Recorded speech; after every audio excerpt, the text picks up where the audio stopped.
বন্ধুরা, আজ যে লাঞ্চ থালিটা নিয়ে হাজির হয়েছি এটা কোনো এক রবিবারের থালি। রবিবার মানেই দুপুরের মেনুতে চিকেন বা মাটন।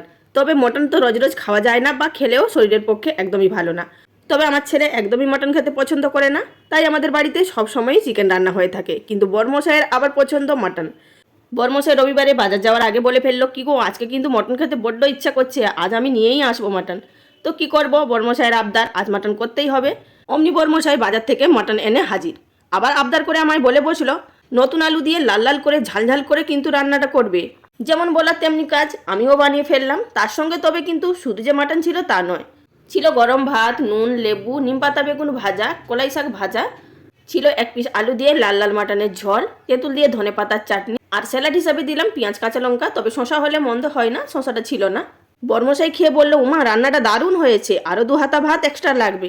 আমার ভিডিওটি যদি আপনাদের ভালো লেগে থাকে একটা লাইক দেবেন। সবাই ভালো থাকবেন, ধন্যবাদ।